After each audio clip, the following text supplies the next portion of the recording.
All quiet on the Western Front. Chapter 9. We've been travelling for a number of days. Then the first aircraft appear in the sky. We roll along past transport convoys, guns, guns. We change to the field railway. I try to find my regiment. Nobody knows exactly where it is at the moment. I stay overnight somewhere, draw my rations somewhere in the morning, and get a few vague instructions. And so I set off on my way again with my rifle and pack. When I get to where the regiment is supposed to be, the place has been shot to pieces and there isn't anybody there. I find out that we have been turned into a so-called flying division, one they can send wherever things are hottest. I don't like the sound of that. People tell me about the large-scale losses that we're supposed to have suffered. I ask about Kat and Albert, and nobody knows anything about them. I carry on searching, wandering about all over the place. For one night, and then for another, I have to camp out like a Red Indian, and then I get definite news. I am able to report to the guard-room by the afternoon. The sergeant keeps me there. The company will be back in 2 days, and there's no point in sending me out. How was leave, he asks. Good, eh? Yes and no, I reply. Right, he sighs. If only you didn't have to go away again. That always mucks up the last half good and proper. I hang about until the next morning, when the company gets in, grey, dirty, ill-tempered and gloomy. And then I jump up, and I push in amongst them, looking round. There's Gerard and Muller, blowing his nose, and there are Cat and Crop. We put our palaces together. I'm feeling guilty, though there isn't any reason why I should. Before we run in, I bring out the rest of the potato pancakes and jam, so that they can have some too. The 2 outside pancakes are a bit mouldy, but they are still edible, and I take these myself and give the less stale ones to Cat and Crop. Cat chews and asks me, I bet these are from your mother. I nod. They're good, he says. You can taste where they're from. I could almost weep. I don't know myself any more, but things will get better again, and here with Cat and Albert and the others, this is where I belong. You're in luck, whispers Crop just before we go to sleep at last. There's word that we are being sent to Russia. To Russia? There's no war there any more. In the distance there is the thundering of the front. The hut walls rattle. Suddenly it is all spit and polish. Every 5 minutes we have to parade. We are inspected from all sides. Anything that is torn is replaced with something decent. I get hold of a spotless new tunic. Cat, of course, manages a whole new uniform.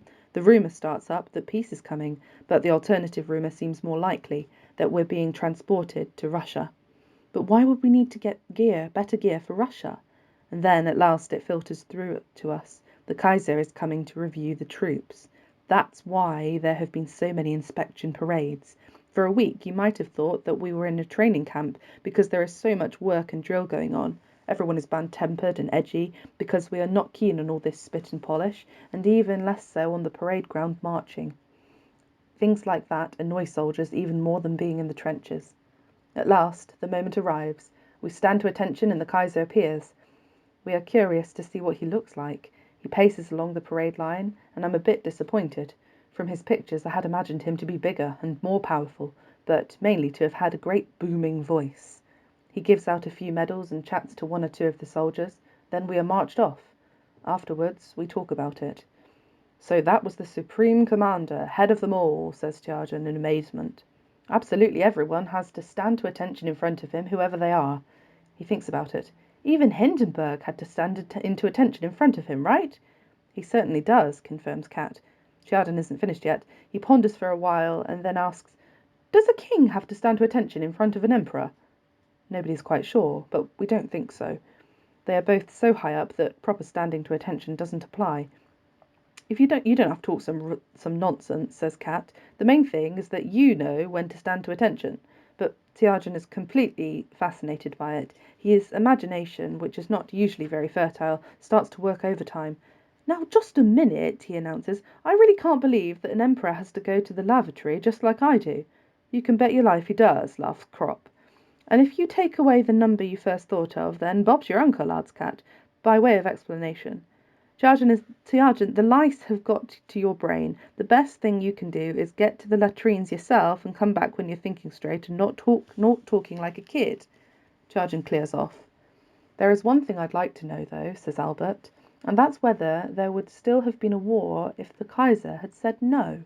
I'm sure there would, I put in. After all, they say he didn't want to fight at all at the beginning.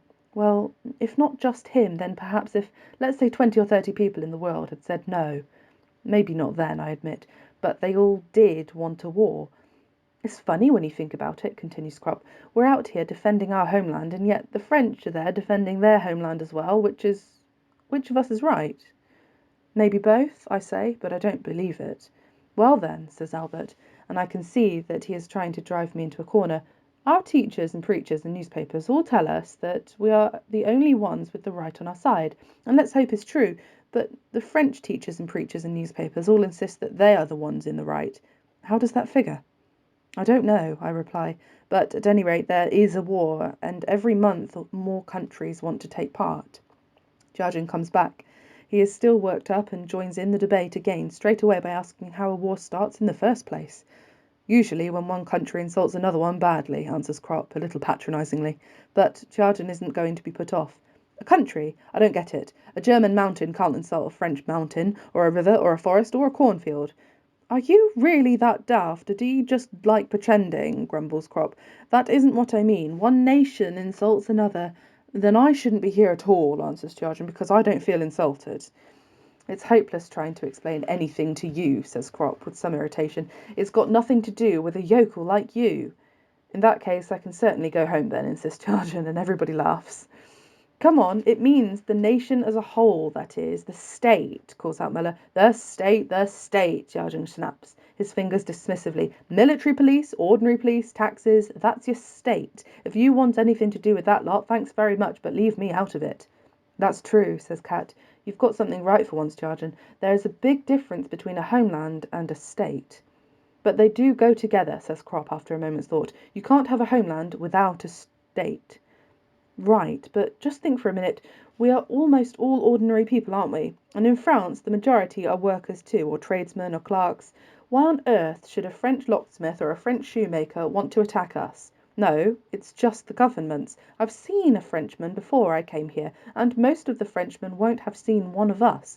Nobody asks them any more than they did us. So why is there a war at all? Asks Jarjan. Cat shrugs. There must be some people who find the war worthwhile. Well, I'm not one of them, grins Jarjan. No, and nor is anybody else here. So who, then? Persists Jarjan. It's no use to the Kaiser. He's got everything he needs anyway. No, you can't say that, counters Cat. Up to now he hadn't had a war, and all top-grade emperors need at least one war, otherwise they won't get famous. Have a look in your school history books. Generals get famous because of wars too, says Dettering. More famous than emperors, agrees Cat. And I bet there are other people behind it who are making a profit out of the war, grumbles Dettering. I think it's a bit more of a kind of fever, says Albert. Nobody really wants it, but all of a sudden there it is. We didn't want the war, they say the same thing on the other side, and in spite of that, half the world has its hammer and tongs. And they tell more lies on the other side than our lot do, though, I put in. What about those leaflets that the powers had on them, where they said that we, Belgian babies, people who write things like that ought to be strung up. They're the real villains. Muller gets up. Anyway, it's better that the war is here than in Germany. Just have a look at No Man's Land. Jarjan voices his full agreement. That's true, but it would be better if there were no war at all. He walks off, proud to have got the last word over us high school recruits for once, and, in fact, his views are typical enough out here. You meet them time and time again, and there is no real argument that you can put up against them because they override any understanding of wider issues. The feelings of nationalism that the ordinary soldier has expressed in fact that he is out here, that he doesn't go any further. All his other judgments are practical ones and made from his own point of view. Albert lies down on the grass in annoyance. It's better not to talk about the whole damn thing. Doesn't change anything anyway, agrees Cat. On top of it all, we have to hand in nearly all the new things that we were issued, and we get our old gear back. The good quality stuff was only for the troop inspection. Instead of going to Russia, we go up the line again. On the way, we pass through what is left of a wood, with a half-blasted tree trunk, and the ground looking as if it had been ploughed up. There are some massive craters. Christ, this place looks pounding, I said to Cat. Mortar fire, he replies, and then points upwards. Dead men are hanging in the trees. In one of them, a naked soldier is squatting in the branches. His helmet is still on his head, but otherwise he has nothing on. There is only the top half of him up there, a head and body with the legs missing. "What happened there?" I ask. "Blown out of his uniform," grunts Chargen. "It's funny," says Cat, "but we've seen that a few times, when a trench mortar goes off and you actually do get blown out of your clothes. It's the blast that does it." I look around. It really is true. In some trees there are just bits of uniform, and others have a bit of bloody pulp that was once human limbs sticking to them. There is one body which only has a scrap of underpants on one leg and the tunic collar around the neck. Otherwise it is naked. The uniform is hanging in the nearby trees. Both arms are missing from the body, as if it has been wrenched out of their sockets. I come across one of them, in the undergrowth 20 paces away. The dead man is lying on his face. The earth is black from the blood beneath the arm sockets. The ground is scuffed by his feet, as though he went on kicking for a while. "It's no joke, Cat," I say. "Nor is it a bit of shrapnel in the guts," he says with a shrug. "The main thing is not to let it get to you," adds Chargen. "All this can't have happened too long ago, because the blood is still fresh. Since all the soldiers we find are dead, we don't hang about there. Just report the business at the next dressing station. After all, there's no reason why we should do the donkey work for the stretcher bearers. A patrol has to be sent out to establish how many of the enemy positions are still manned. Because I've had leave, I feel a bit awkward as far as the others are concerned, and for that reason I volunteer to join in. We agree on a plan of action, crawl through the wire and then separate, so that we can move forward independently. After a while I find a shallow crater and slip into it. I take a look at things from there. The area is being covered by moderate machine gun fire, and they are sweeping it from all sides. And the fire is not very heavy, but still enough for you to make sure to keep your head down well. The very light goes up. The terrain looks barren in the pale glow. By contrast, it seems so much darker when the night closes in again. They told us back in the trenches that there are supposed to be black soldiers in the opposite trenches, and that's bad because they are hard to see, and besides, they are very good at reconnaissance patrols. Curiously enough, they can often be just plain and careless. Both Cat and Crop have been out on patrols when they have shot black soldiers out on counter-reconnaissance who were so keen on cigarettes that they were smoking as they moved along. All Cat and Albert had to do was get a glowing tip in their sights and aim for that. A small shell whistles down and strikes close to where I am. I hadn't heard it coming, and it gives me a real fright. At that moment I'm overcome by a mindless panic. I'm out here on my own in the dark, and in well-nigh helpless. For all I know, 2 eyes have been watching me for ages from another shell hole, and there is a hand grenade just waiting to blow me to bits. I try to pull myself together. This isn't my first patrol, and it isn't even a particularly dangerous one. But it is the first one I've been on since I was on leave, and on top of that, the terrain is still pretty unfamiliar to me. I tell myself firmly that I am getting worked up over nothing, and that there is probably no one watching for me in the dark, because if there were, they wouldn't be firing so low.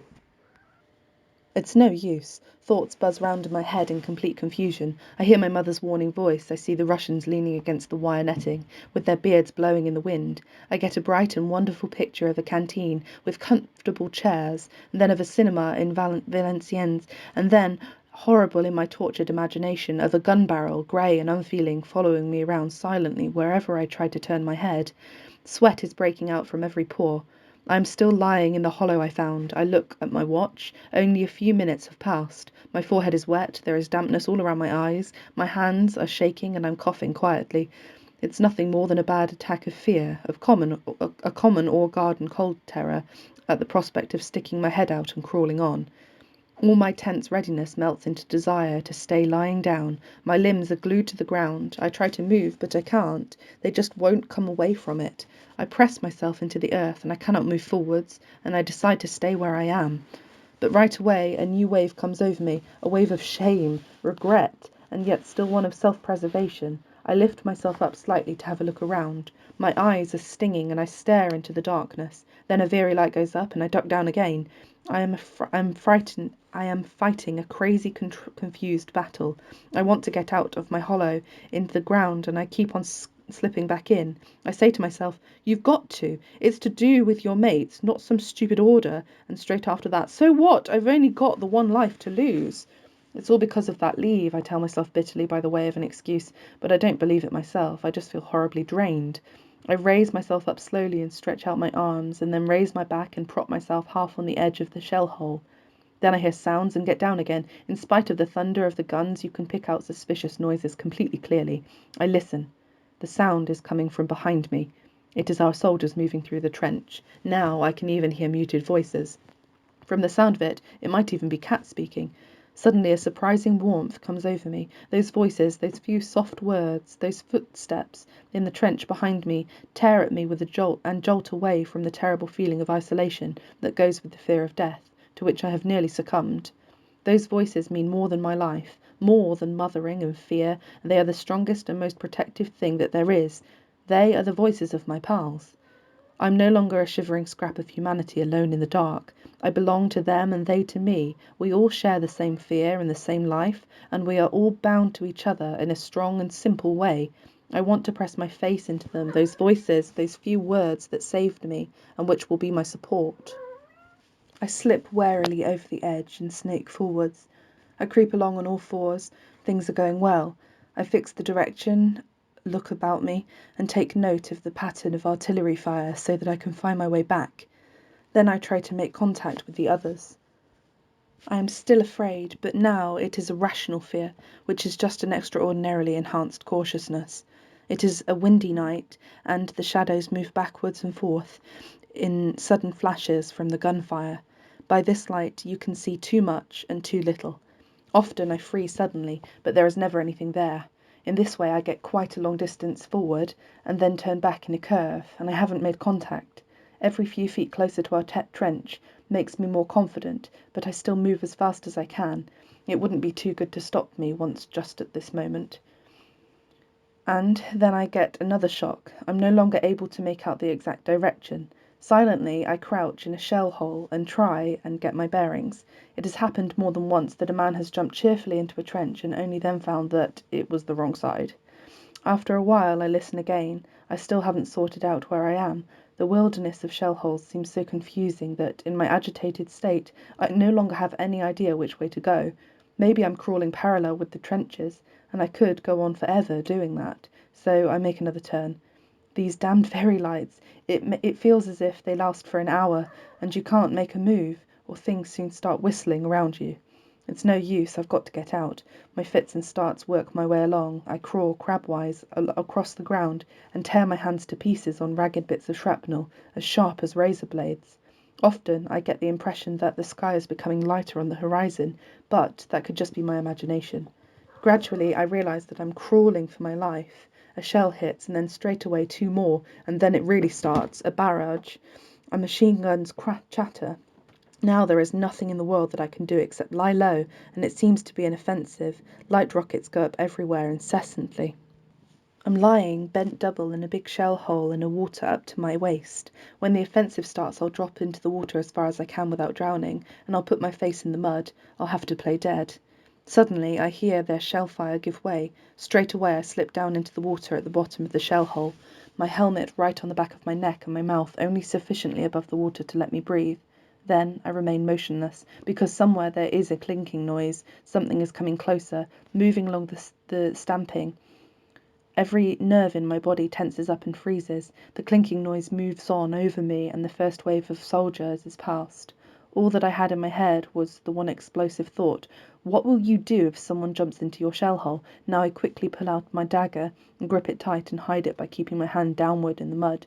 The idea keeps pounding in my brain that if anyone jumps in, I'll stab him immediately, stick the knife into his throat at once so that he can't shout.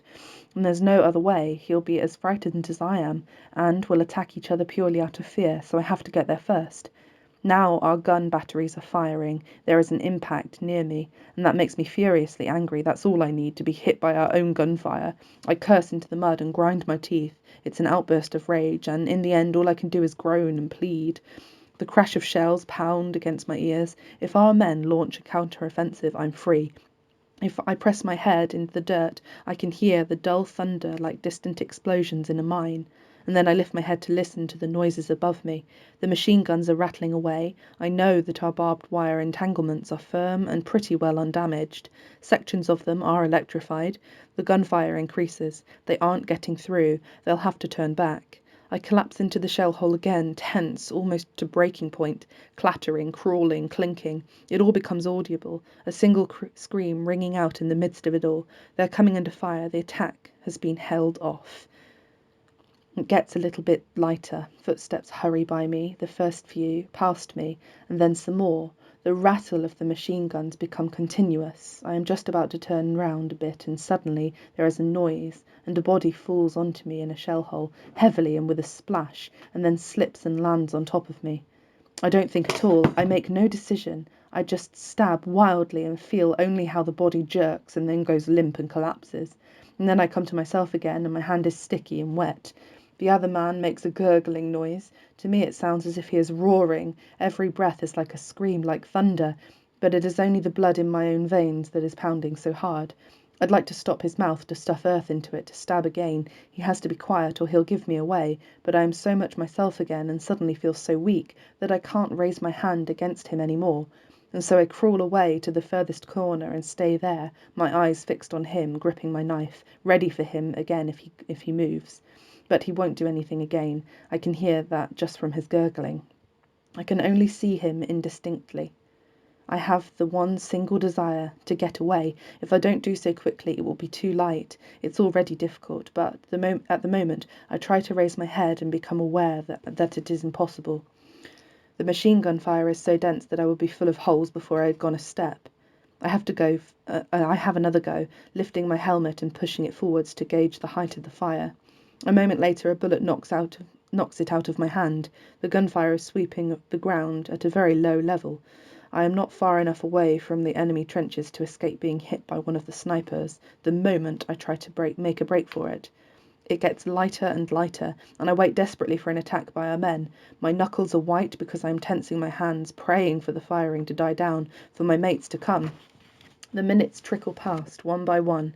I daren't look at the dark figure in the shell hole any more, and with great effort I look past him, and wait, just wait. The bullets hiss. They are a mesh of steel. It won't stop, it won't stop. And then I see my bloodied hand, and suddenly I feel sick. I take some earth and rub it onto the skin, and now at least my hand is dirty, so you can't see the blood any more. The gunfire still doesn't die down, and it's just as strong now from both sides. Our lot have probably long since given me up for lost. It is a light, grey, early morning. The gurgling still continues. I block my ears, but I quickly have to take my hands away from them, because otherwise I won't be able to hear anything else. The figure opposite me moves. It startles me, and I look across at him, although I don't want to, and now my eyes are riveted on him. A man with a little moustache who is lying there, his head hanging lopsidedly, one arm half crooked and the head against it. The other hand is clapped to his chest. It has blood on it. He's dead, I tell myself. He must be dead. He can't feel anything any more. That gurgling, it can only be the body. But the head tries to lift itself for a moment. The groaning gets louder. The forehead sinks back onto the arm. The man is not dead. He is dying, but he is not dead. And I push myself forward, pause, prop myself on my hands, slip a bit further along, wait. Further, a terrible journey of 3 yards, a long, fearsome journey. At last I am by his side. Then he opens his eyes. He must have been able to hear me, and he looks at me with an expression of absolute terror. His body doesn't move, but in his eyes there is such an incredible desire to get away that I can imagine for a moment that they might summon up enough strength to drag his body with them, carrying him hundreds of miles away, far, far away at a single leap. The body is still, completely quiet. There is not a single sound, and even the gurgling has stopped, but the eyes are still screaming, roaring. All his life has gathered in them and formed itself into an incredible urge to escape, into a terrible fear of death, a fear of me. My legs give way, and I fall down onto my elbows. "No, no," I whisper. The eyes follow me. I am quite incapable of making any movement as long as they are watching me. And then his hand falls slowly away from his chest, just a little way, dropping only an inch or two. But that movement breaks the spell of my eyes, and I lean forward and shake my head and whisper, "No, no, no," and lift up my hand. I have to show him that I want to help him, and I wipe his forehead. The eyes flinched when my hands came close, but now they loose and fix their fixed gaze. The eyelids sink deeper. The tension eases. I open his collar for him and prop his head a bit more comfortably. His mouth is half open, and he makes an attempt to form some words. His lips are dry, and I haven't got my water bottle, so I didn't bring it with me, but there is water in the mud at the bottom of the shell hole. I scramble down and take my handkerchief, spread it out and press it down, and then cup my hand to scoop up the yellow water that seeps through it. He swallows. I fetch more, and then I unbutton his tunic so that I can bandage his wounds, if I can. I have to do that anyway, so that if I get caught, the other lot can see that I tried to help him, and won't shoot me outright. He tries to push me away, but his hand is too weak, and the shirt is stuck fast, and I can't move it aside, and since it is buttoned at the back, there is nothing for it but to slit it open. I look for my knife and find it again, but as soon as I start to cut the shirt open, his eyes open wide, and that scream is in them once more, and the look of panic, so that I have to close them, press them shut, and whisper, "I'm trying to help you, comrade, comrade, comrade, comrade." And I stress the words so that he understands me. There are 3 stab wounds. My pack of field dressing covers them, but the blood flows out underneath, so I press them down more firmly, and he groans. It's all I can do, and now we must just wait. Wait. Hours. The gurgling starts up again. How long it takes for a man to die. What I do know is that he is beyond saving. To be sure, I have tried to convince myself otherwise, but by midday this self-delusion has melted away, has been shot to pieces by his groans. If I hadn't lost my revolver when I was crawling along, I would shoot him. I can't stab him. By midday I am ravenously hungry, almost weeping for want of food, but I can't help it. I fetch water several times for the dying man, and I drink some of it myself. This is the first man that I have ever killed with my own hands, the first one I've seen at close quarters, whose death I've caused. Cat, Crop and Müller have all seen people that they hit as well. It happens often. It's quite common in hand-to-hand fighting. But every gasp strips my heart bare. The dying man is the master of these hours. He has an invisible dagger to stab me with, the dagger of time and my own thoughts. I would give a lot for him to live. It is hard to lie here and have to watch and listen to him. By 3 p.m, he is dead. I breathe again, but only for a short time. Soon the silence seems harder for me to bear than the groans. I would even like to hear the gurgling again, and fits and starts, hoarse sometimes, a soft whistling noise, and then hoarse and loud again. What I am doing is crazy, but I have to have something to do, so I move the dead man again so that he is lying more comfortably, even though he can't feel anything anymore. I close his eyes. They are brown. His hair is black and slightly curly at the sides. His mouth is full and soft underneath his moustache. His nose is a little angular and his skin is tanned. It doesn't seem as pale as before when he was still alive. For a moment his face even manages to look almost healthy, and then it gives way quickly to become the face of a dead stranger, one of the many I have seen, and every one of them looks alike. His wife is bound to be thinking of him just now. She doesn't know what has happened. He looks as if he is used to write to her a lot, and she will go on getting his letters too, tomorrow, next week, maybe a stray one in a month's time. She'll read it, and he'll be speaking to her in it. My state of mind is getting worse all the time, and I can't control my thoughts. What does his wife look like? Like the slim dark girl in the house by the canal? Doesn't she belong to me? Perhaps she belongs to me now because of all this. If only Canterec was sitting here by me. What if my mother saw me in this state? The dead man would surely have been able to live for another 30 years if I'd taken more care about how I was going to get back. If only he had been running in a couple of yards further to the left, he'd be back in his trench over there, writing another letter to his wife. But this will all get me nowhere. It's the fate we all share. If Kenrick's leg had been a few inches further to the right, and High had leaned an inch or two further forward. The silence spreads. I have to talk. So I talk to him and tell him directly, "I didn't mean to kill you, mate. If you were to jump in here again, I wouldn't do it, not so long as you were sensible too, but earlier on you were just an idea to me. A concept in my mind that called up an automatic response. It was that concept that I stabbed. It is only now that I can see that you are a human being like me. I just thought about your hand grenades, your bayonet and your weapons, and now I can see your wife and your face and what we have in common. Forgive me, comrade. We always realise too late. Why don't they keep on reminding us that you are all miserable wretches like us? That your mothers worry themselves just as much as ours, and that we're all just as scared of death, and we die the same way and feel the same pain. Forgive me, comrade. How could you be my enemy? If we threw these uniforms and weapons away, you could be just as much my brother as Cat and Albert. Take 20 years from my life, comrade, and get up again. Take more, because I don't know what to do, and I'm going to do what I'm going to do with the years I've got.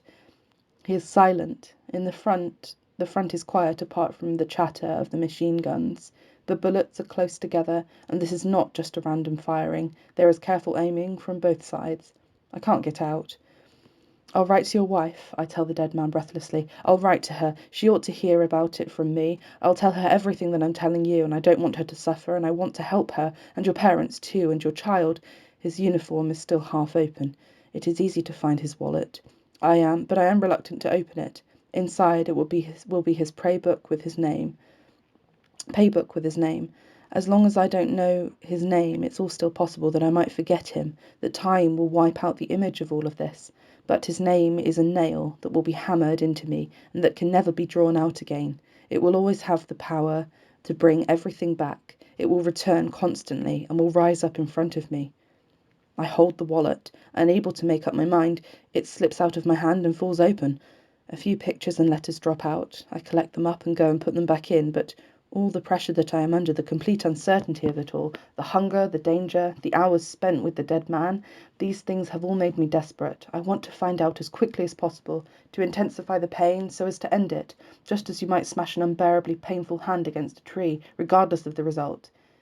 There are photographs of a woman and of a little girl, small amateur snapshots, taken in front of an ivory-coloured wall. There are letters with them. I take them out and try to read them. I can't understand most of them, since they are difficult to decipher and I don't know much French, but every word I translate hits me like a bullet in the chest, or like a dagger in the chest. My head is nearly bursting, but I am still able to grasp the fact that I can never write to these people, as I thought I would earlier on. Impossible. I look at the photos again. These are not rich people. I could send them money anonymously if I start earning later. I cling to this idea. It is at least a straw to grasp at. This dead man is bound up with my life, and therefore I have to do everything for him, and promise him everything, so that I can be rescued. I swear wildly that I will devote my whole existence to him and to his family. I assure him of this with wet lips, and deep within me, while I am doing so, there is hope that I can buy my own salvation that way, and maybe get out of this alive. It's a little trick of the mind, because what you promise you are always things that you could only see to afterwards. And so I open the paybook and I read slowly, Gerard Duval, composter. I write down the address on an envelope with the dead man's pencil, and then, in a great hurry, I shove everything back into his tunic again. I have killed Gerard Duval, the printer. I think wildly that I have to become a printer. By the afternoon I am calmer. All my fears were groundless. The name no longer bothers me. The attack has passed. Well, pal, I call across to the dead man, but now I say it calmly. Your turn today, mine tomorrow. But if I get out of all this, pal, I'll fight against the things that wrecked it for both of us. Your life and my... Yes, my life too. I promise you, pal, it must never happen again. The sun's rays are slanting. I am numb with exhaustion and hunger. Yesterday seems so nebulous to me. I no longer have any hopes of getting out of here, so I doze fitfully and don't even realise that it is evening again, twilight. It seems to come quickly now, another hour. If it was summer, another 3 hours, another hour. I suddenly start to tremble in case anything goes wrong. I am not thinking about the dead man any more. He's of no importance to me. All at once my desire for life comes back, and everything that I promised before gives way in face of that desire. But just so as to not attract bad luck at this stage, I babble mechanically, I'll do everything that I promised you, but I know already that I won't. It suddenly occurs to me that my own mates might shoot at me if I crawl their way. They don't know it's me. I'll shout out at the first possible point where they might understand me, and then I'll wait there, and I'll lie in front of the trench until they answer. The first star. The front is still quiet. I breathe out and talk to myself in my excitement. Don't do anything stupid now, Paul. Keep calm, Paul, calm. And then you'll be okay, Paul. It's a good move for me to say my own name because it sounds as if someone else were doing it, and that is much more effective. The darkness deepens. My agitation subsides. To be on the safe side, I wait until the first light rockets go up, and then I crawl out of the shell hole. I have forgotten the dead man in front of me is the young night and the battlefield bathed in pale light. I pick out a shell hole. The moment the light dies away, I rush across, feel my way onwards, and get on to the next one, and take my cover, hurry on. I get nearer, and then by the light one of the rockets I see something in the barbed wire that moves for a moment before it stops, so I lie still. The next time I spot it again, it must be men from our trench, but I'm still cautious until I recognise our helmets. Then I shout. My own name echoes back to me straight away as an answer. Paul! Paul! I shout again. It is Cat and Albert who have come out with a tarpaulin to look for me. Are you wounded? No, no. We tumble into the trench. I ask for something to eat and gobble it down, and Muller gives me a cigarette. I give a brief account of what happened. After all, it's nothing new. That sort of thing has happened plenty of times. The only difference in the whole thing was the night attack. But once in Russia, Cat had to lie up for 2 days behind the Russian lines before he could break through. I don't say anything about the dead printer. It's not until the following morning that I find I can't hold out any longer. I have to tell Cat and Albert. They both calm me down. You can't do anything about it. What else could you do? That's why you're out here. I listen to them, comforted, feeling the better because of their presence. What sort of rubbish did I dream up in that shell hole? Have a look at that, says Cat, and points. There are some snipers standing on the parapet. Their rifles have telescopic sights, and they have a keen eye on the sector facing our trench. Every so often, a shot rings out. And then we hear shouts. That was a hit! Did you see how high he jumped? Sergeant Ulrich turns round and proudly notes his score, and he is in the lead today, shootings list with 3 district hits confirmed as certain. What do you think of that? Asks Cat. I nod. If he goes on that way, he'll have another sharpshooter's badge by this evening, reckons Crop. Or he'll soon be promoted to staff sergeant, adds Cat. We look at each other. I wouldn't do it, I say. All the same, says Cat, it's a good idea for you to watch him just now. Sergeant Ulrich goes back to the fire step. The end of his rifle moves this way and that. You don't need to waste another thought on that business of yours, nods Albert. I can't even understand it myself any more. It was just because I had to stay there with him for such a long time, I say. After all, war is war. There is a short, dry crack from Ulrich's rifle.